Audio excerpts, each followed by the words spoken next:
یہ 13 سال کا جوان گھوڑے سے زمین پہ آ گیا. ظالموں نے اس جوان کے اوپر گھوڑے دوڑا دیے اور قاسم کا جسم گھوڑوں کی ٹاپوں سے پامال ہو گیا. امام حسین نے اپنے اس بھتیجے کی پامال میت کو اٹھایا اور لا کر گنج شہیدہ میں شہیدوں کے قریب ان کو رکھ دیا. یہاں تک کہ امام کا 18 سال کا ایک بیٹا تھا جو رسول اللہ کی شبیہ کہلاتا تھا. چنانچہ جس وقت یہ 18 سال کا فرزند میدان میں گیا ہے، امام بیٹا آگے تھا اور امام پیچھے تھے. جس وقت علی اکبر کے سینے میں برچی کا پھل لگا ہے اور امام کو یعنی اپنے بابا کو پکارا ہے، امام گئے ہیں، اپنے ہاتھوں سے برچی کا پھل نکالا ہے. چاہ رہے تھے کہ بیٹے کی میت کو اٹھائیں، لیکن حسین سے بیٹے کی میت اٹھ نہ سکی. آواز دی، اے بنی ہاشم کے بچوں آؤ، بوڑھے باپ سے جوان کا لاشا نہیں اٹھتا ہے، آگے مدد کرو اپنے باپ کی. اسی کے بعد امام کے برابر کا بھائی عباس جو امام کے لشکر کا سپہ سالار تھا، جس کو آج بھی دنیا سلام کرتی ہے، جس کی وفاداری کو سلام، جس کی شجاعت اور بہادری کو سلام، جس کی غیرت کو سلام، جس کی حمیت کو سلام، یہ حسین کے لشکر کا سپہ سالار اکیلے کافی تھا، اکیلے اس پورے یزیدی لشکر کے لیے.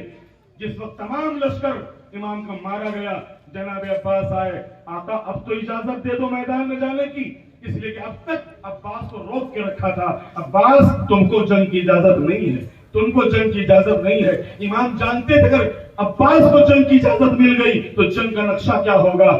لہذا بھی عباس اور امام میں گفتگو ہو رہی تھی کہ خیمے سے چھوٹے چھوٹے بچوں کی آواز آئی، ہائے پیاس، ہائے پیاس. امام نے فرمایا بھیا عباس جانا چاہتے ہو تو جاؤ، لیکن بچوں کے پانی کی سبیل لے کرنے کے لیے جاؤ، لڑنے کے لیے نہیں، جنگ کرنے کے لیے نہیں، پانی لینے کے لیے. جناب عباس پانی لینے کے لیے فرات پہ گئے، اس لیے کہ ان یزیدیوں نے فرات پر پہرا بٹھا دیا تھا، پانی لے جانے کے لیے منع کر دیا تھا. لیکن عباس کی شجاعت اور بہادری کہ آپ ان سے لڑتے ہوئے فرات پہ پہنچ گئے. مشکیزے میں پانی بھرا، پانی بھر کے واپس ہو رہے تھے کہ ان لعینوں نے اور ان ظالموں نے تیر مارا، تیر مشک کے اوپر لگا، پانی بہ گیا.